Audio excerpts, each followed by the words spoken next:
Hi, today is a very short one, so let's get right to it.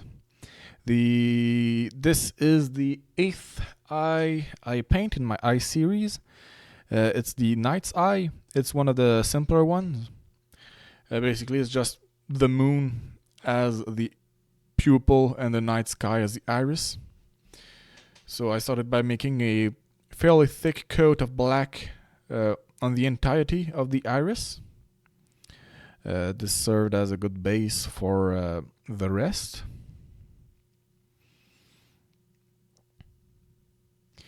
Um, this project was one of the easiest ones to do. It was mostly flats and repetitive details, so I didn't have. I basically I sped up all the footage threefold, so it's much faster than it actually happened. But it didn't feel like it was worth it to keep it at real speed.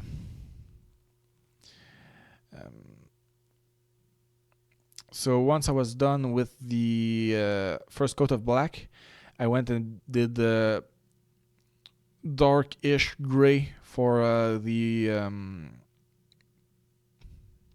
eyelids. Uh, I thought of those like a cloudy sky when cloudy sky, but with kind of thin clouds in the night, like lit up by the moon from the back.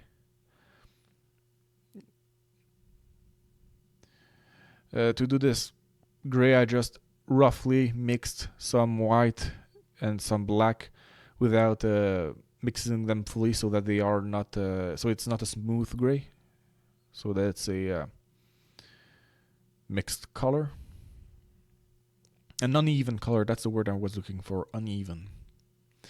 And here for the eyelid, I didn't care about making the lines straight or smooth around the edges of the eyelids, because I wanted the it's clouds. It's not. It doesn't need to be smooth. So I liked the rough edge. Then I added some clouds to give direction to the iris, going from the center of the eye towards the outside of the eye.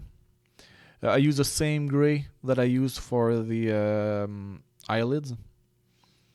Um, I started by making some relatively, I wouldn't say equal, but small clouds that are basically in the center of the iris and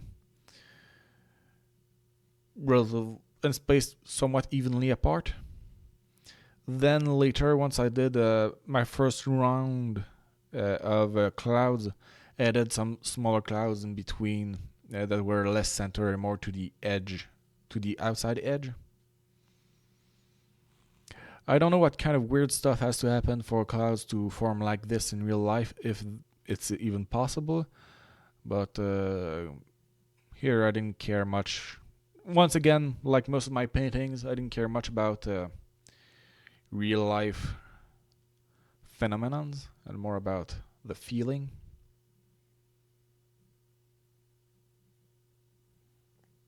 Yeah, the feeling here was kind of a dark night with some, I don't know, something spooky going on. I don't know exactly how to describe my opinion about the mood of this painting, because it's a peaceful and serene painting, but it's the clouds are also kind of sinister, I guess. And then to paint the moon, I did a very very light gray. Basically, I did just like 2 drops of black to a bunch of white that I mixed as evenly as I could to make the base gray of the moon. And then with some slightly darker gray, I made the craters of the moon.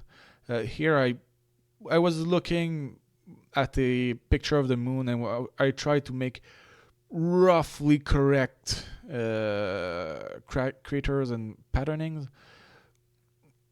I basically typed moon on Google, and one of the first images I reproduce the big stuff. Just what stood out on that specific image. And then I did a bunch of stars. I used a metal spike that has a point that I found I really like using to make dots.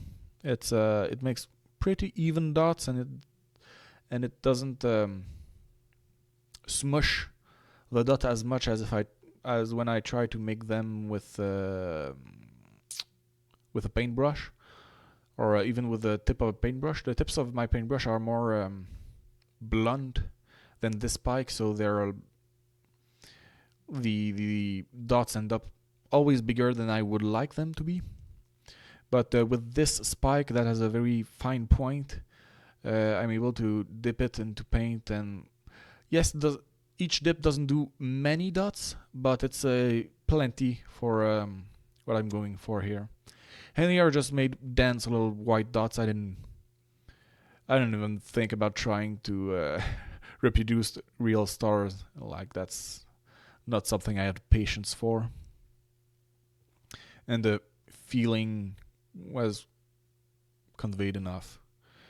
And these stars are the reason why I say that this is a serene painting, because like it